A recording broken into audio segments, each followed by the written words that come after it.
Welcome to your Pisces October 2020 tarot reading and forecast, and it's great to see the subscribers back again. Do you know, I was going to say that if you're troubled by something and you want to have a personal consultation with me, then just check out the information which is in the description box below, and we'll see what we can do about it.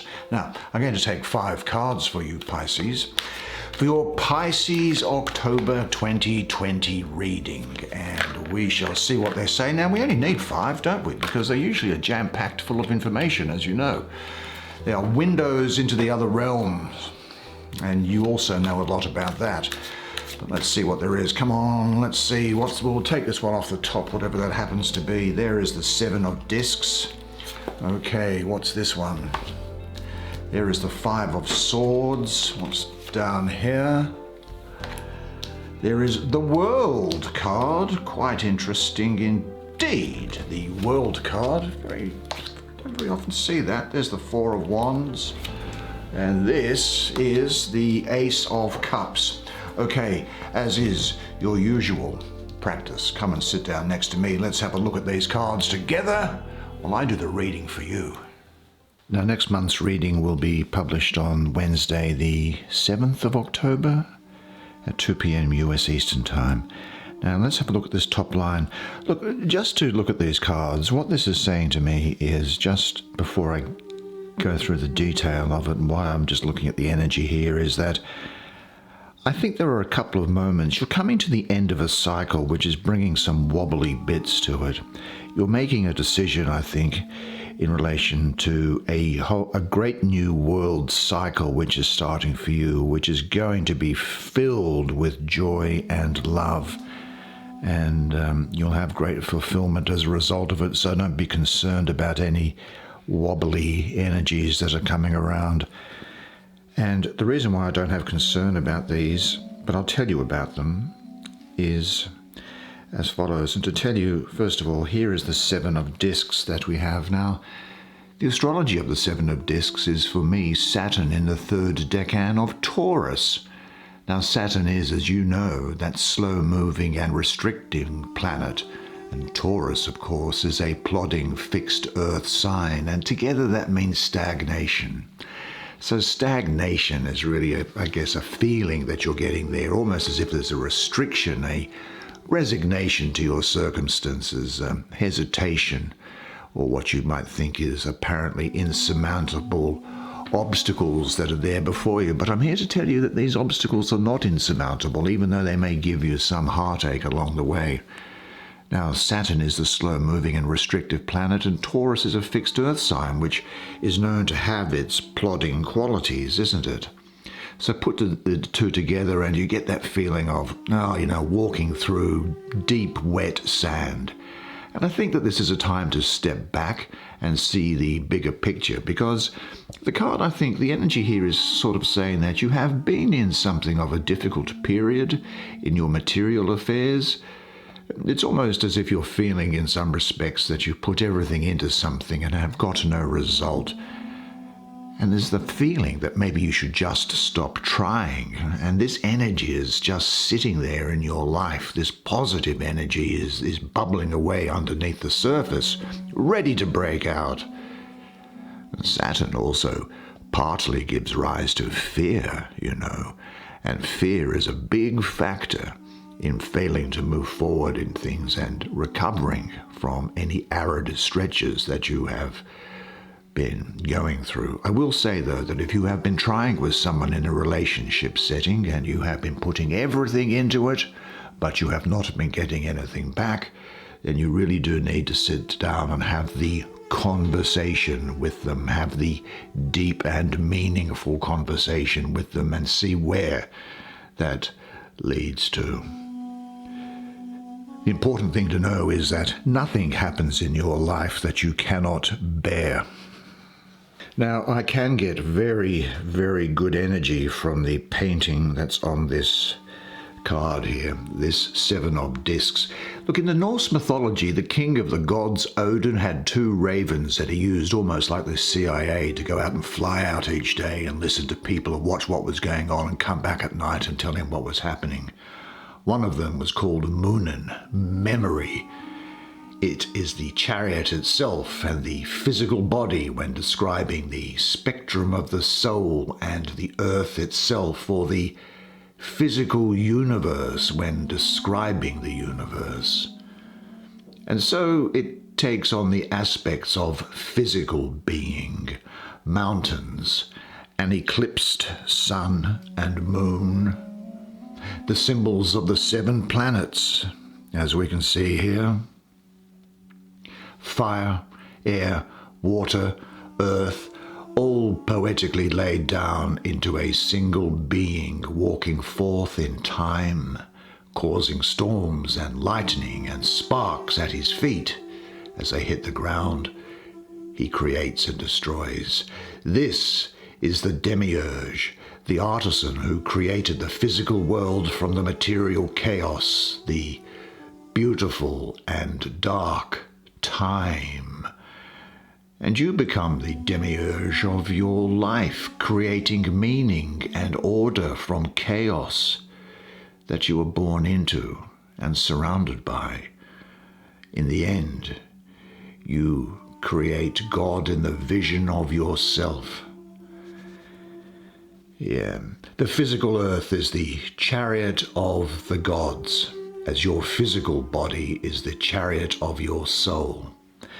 Now 7 here. 7 seems so final, doesn't it? And it is the last of the 7 classical planets. Indeed, it is considered death and time because there was nothing beyond Saturn. But we know that isn't true. There are more planets beyond, just where the naked eye can't see. And here the creation of the physical, tangible universe is not the end. Accomplishing your magnum opus and purpose in life is not the end. Now is the time to go inside. Will you get what you want, what you are looking for, what you worry about, what you are working for? This energy here says that you are the mistress or master of your own destiny, that you can get it if you do what is necessary to make it happen. It is up to you. Pray to God, but row for the shore. The other thing that I will say about this is that, and it's to do with the numerology of this card, and it's very positive, is that for me, mystically, 7 is associated with the planet of Venus, and it also is associated particularly with an area of divine emanation prior to the emergence of matter out of spirit, which is associated with victory. So you are overcoming things in your life, and it's quite clear that you are, incidentally, but we'll go through the process, shall we, so that you can see things and you are not taken by surprise when the odd thing comes up. Here we have the 5 of Swords, Venus ruling the first decan of Aquarius. Well, Venus rules Taurus, doesn't it? An earth sign. There's Taurus again. But here we have Venus ruling an air sign in this card. Well, the two are at odds because Venus is a lover and not a fighter, whereas Aquarius is a rebel ruled by Uranus. And Aquarius is a fighter, usually for causes. So I think that the individualistic, dispassionate nature of Aquarius clashes with Venus, which is the planet of relationship. Now, the underlying feeling that I'm getting up here from you is that the essential element here is that of fear. What is it that you're afraid of bubbling underneath the surface here? Because I think that this is distorting your view of your present and of the unknown in your future. The 5 of Swords here can relate to a betrayal or a sneak attack by someone you trust and don't suspect as your enemy. Your fear may be the result of losing control emotionally due to previous hurts from relationships, or it may be connected with the workplace where you've had an experience that stops you from expressing yourself fully as your confidence has been lost. Now, if you can let go of the feeling of fear, then this wonderful positive energy that is bound up underneath you will be released. But I think that this could just be, you're not in any danger. There's nothing to be concerned about. This is something which is in your head. This is swords. This is minds. So accept your fear and let it go. And say to yourself, I am not my fears. It is safe for me to live without guarding and defending myself all the time. When I feel afraid, I open my heart and let love dissolve the fear. Now let me look more closely at this image that's here. Well, the word, the logos that created the world, did not create a world of gibberish, but a world of poetry, threads of connectedness and beauty that can be seen in the synchronicities of life. Now, this card seems to me to refer to the ancient goddess in Greece of Athena and her owl, and she is strategy, discipline, and civilized action to resolve conflict. Now, all the fives in tarot carry with them an element of challenge and suffering, as in the spectrum between the ace and the 10, they are the furthest away that you will be from the divine on either the 10 or the ace. They're locked in the middle. They are locked in the pit of your body, your own hell, into which you'll have to go to retrieve the core of yourself, that you can turn and move back towards that source in the ace. Now, how you deal with that challenge and suffering that may be with this card is through your intelligence and strategy, reason, civilized discipline, and philosophy. You have a muse and protectress in the patron of these things, Athena, or owl, or your own reasonable, balanced spirit that can look at things from a higher, slightly more detached perspective, like Aquarius, and assess the situation with measure and balance. Do you know, Athena was known for her shining eyes, as is the owl, and vision. Correct, realistic, acute vision is needed for you at this time, and you're about to go into it. Now, I say that you're about to go into it because, come here, there you go, because you are going to go through this process here. And let us see what is the start of it before we get to that beautiful girl in the center there. Here we have the Lord of perfected work, Venus, you'll be pleased to know, again, ruling the third decan of Aries. Well, this is much better. The third decan of Aries, the 10th to the 19th of April. Now, Venus, of course, is the ruler. I think in this case, because I'm looking at this tree growing up into the air here, so rather than assign her to Taurus as I did before, I'm going to assign her to the air sign of Libra, which she does rule as well as Taurus.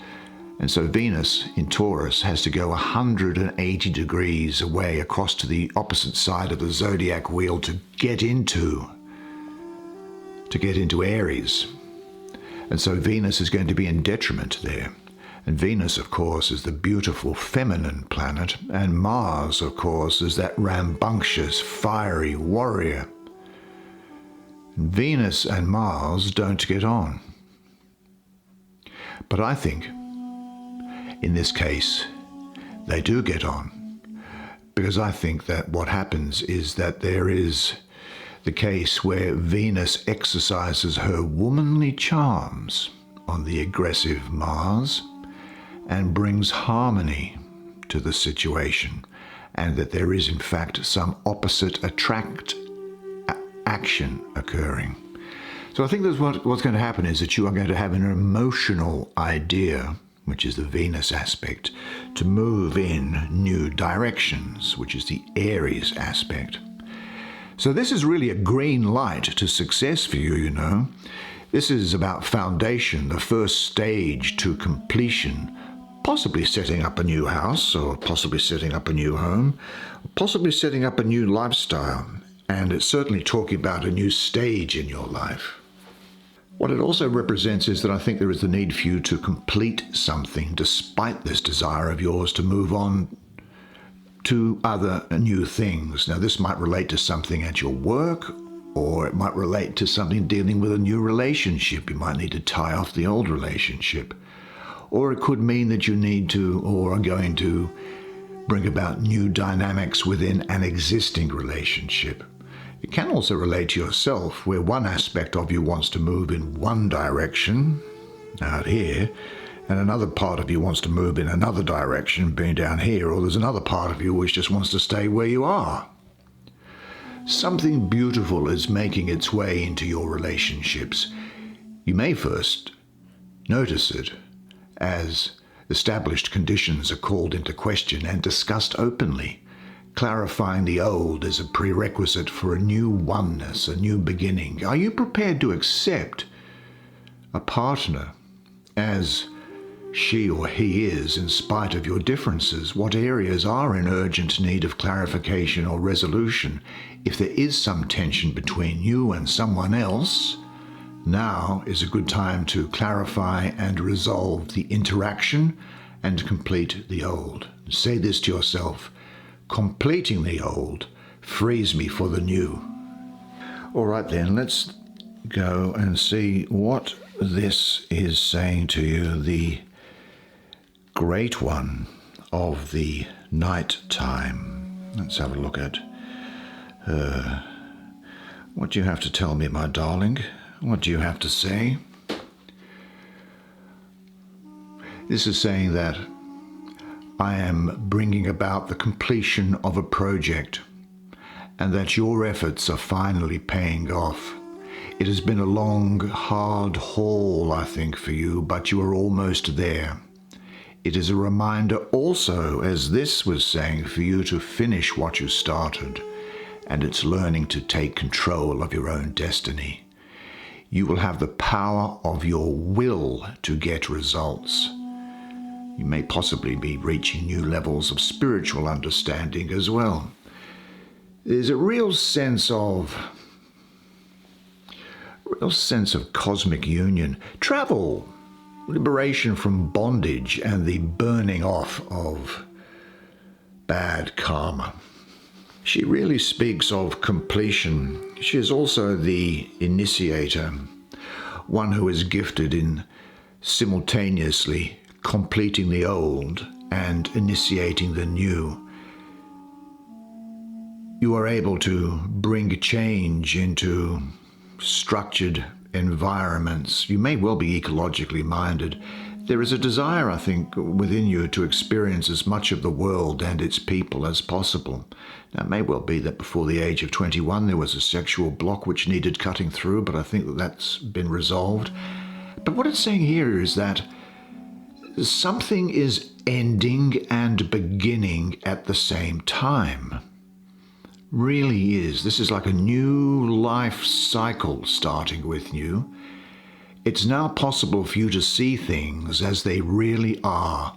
The stage is set for a new beginning and a favorable completion. The events in your life are in harmony with the universe. From what aspects of your life is it time to free yourself? Is there a journey or an enterprise waiting for you to set in motion? Trust your perceptions. Make a list of all unfinished situations whose resolution would give you a sense of relief.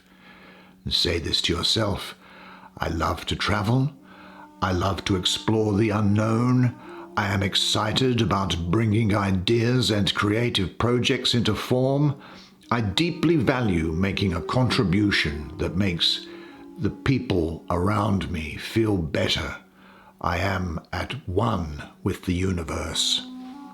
Now, at the same time, I think that, what do I think is going to be important to you during this period?